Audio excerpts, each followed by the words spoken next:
सद्गुरुदेव भगवान की जय। श्री सीताराम की जय। श्री राधा वल्लभ लाल की जय। श्री गौरी शंकर महादेव की जय। सभी दर्शकों और भक्तों को कोटि कोटि प्रणाम।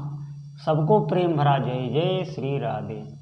आज मैं बहुत ही गंभीर और सबके लिए बहुत उपयोगी, सभी गृहस्थियों के लिए ये बहुत उपयोगी है। पूरा ध्यान से सुने और इसका अपनी सामर्थ्य के हिसाब से पालन करें। अगर आप इसका पालन कर लेंगे तो निश्चित ही आपको फिर कुछ भी करने की आवश्यकता नहीं है। ये पूर्ण होगा, आपका पूरा गृहस्थी जीवन सुखमय धन संपदा से संपन्न हो जाएगा। ये मैं 100% गारंटी के साथ कहता हूँ। आप ये बात स्वीकार करें। होता क्या है, हमारे घर में जो दरिद्रता है, जो गरीबी है, वो सब पूर्व निर्धारित होती है।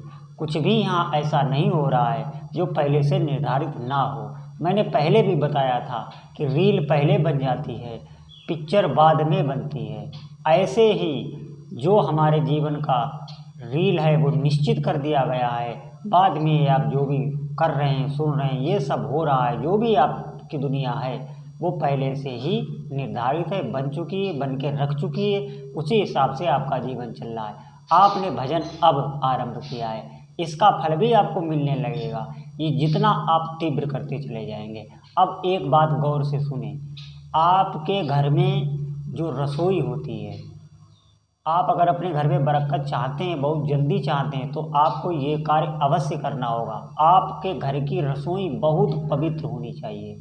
अगर रसोई कच्ची है तो गाय के गोबर से रसोई सुबह शाम बिल्कुल आपको लीपनी है। चौका अच्छे तरह से लगाना है, बिल्कुल जूठन वहाँ नहीं होनी चाहिए।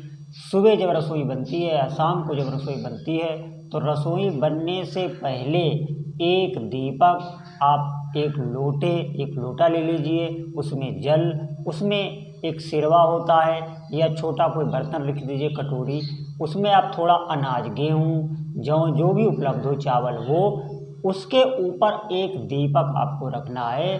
घी ना हो तो तिल का रख लें, तिल ना हो तो कड़वे तेल का ही बाल लें। ये रसोई जलने से पहले, अगर कच्चा चूल्हा नहीं है, चौका आदि, गैस चूल्हा है, तो भी बगल में रख लें। ये आपके यहाँ होना चाहिए, वो ऐसे ही रखा रहना चाहिए। किसी भी पूर्णमासी के दिन आप उसका जल बदल लें, अनाज बदल लें, बाकी वो लोटा वैसे ही रखा रहने दें। दीपक आपको सुबह जब रसोई शुरुआत की जाती है तब आपको जला लेना है। फिर वो जितनी देर तक चले या बुझ जाए, इससे आपको मतलब नहीं। सुबह सुबह ही बारना है जब रसोई आरंभ करते हैं। आपकी घर की रसोई ऐसी हो जाएगी, भगवान आपकी विश्वंभर आपकी जो है घर पे दृष्टि करेंगे। आपके घर पे कहीं से भी आए सब व्यवस्था आने लगेगी। सुचारू रूप से आपके घर में कोई भी भूखा नहीं रह सकता। जो भी आएगा वो भरपेट होके जाएगा। रसोई आपको पवित्र रखना है, माताओं को पवित्र होके ही रसोई बनानी है। और जो 4 दिन उनके महीने में अशुद्ध अवस्था के होते हैं उसमें उनको भोजन नहीं बनाना है। वो व्यवस्था पुरुष लोगों की है, वो जैसे भी करें, खुद बनाएं या कोई दूसरी माता हो वो शुद्ध हो वो बनाएं, लेकिन अशुद्ध अवस्था में भोजन नहीं बनाना है। मतलब ये है कि रसोई को पवित्र रखना है। जैसे पूजा का आप पूजा का स्थान रखते हैं, ऐसे ही पवित्र रखना है। जो भी चीज़ खाई जाए रसोई से लेकर बाहर खाई जाए। रसोई में जूठे मुँह प्रवेश नहीं, चप्पल जूता प्रवेश नहीं। और रसोई में जो पहला भोजन जब बनाते हैं तो पहला जो थाल निकले वो घर के जो भगवान हैं उनके लिए निकले। अगर मंदिर है तो उसके लिए निकले। थोड़े दिन आप कर लेंगे, घर आपका धन धान से पूर्ण हो जाएगा। और घर में जो भी अतिथि आए उसे प्रेम पूर्वक बैठाएं, कुछ पवाएं, उससे प्रेम से ही बात करें। मन में यही भाव रखें कि ये भगवान द्वारा भेजा गया है। हमारा जो ये गृहस्थी है, जो घर है, भगवान देखना चाह रहे हैं कि इसकी क्या व्यवस्था है।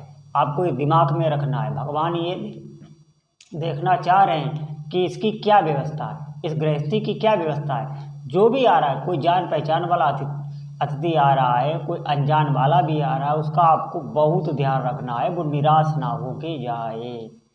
कुछ नहीं दे सकते तो आप प्रेम से बोले ही, एक लोटा ठंडा जल पिलाएं, बैठाएं, आदर दें, सम्मान दें। ये 2 कार्य आपको करने हैं। ये 2 कार्यों को आप पकड़ लो। तीसरा कार्य और है लेकिन वो आप नहीं कर पाएंगे, वो भी मैं बताता हूँ। अगर घर में गाय की सेवा होती है, देसी गाय की अगर घर में सेवा होती है, ये 3 कार्य हैं।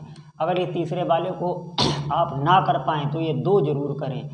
आपके घर में सब सुख संपदा आ जाएगी, बहुत जल्दी आ जाएगी। ये गृहस्थी का नियम होता है, इसका कोई भी आज पालन नहीं कर रहा है। मैंने आपको ये बताया है, निश्चित ये बिल्कुल समझ लो सब शास्त्रों में लिखा है, शोध की हुई बात है। और जिन घरों में ये चल रहा है वो घर हमारी दृष्टि में है, वो घर बहुत ही संपन्न है। संपदा उनके यहाँ मारी मारी फिरती है। क्यों? क्योंकि उनके यहाँ रसोई पवित्र है। रसोई में सभी देवी देवताओं का वास है।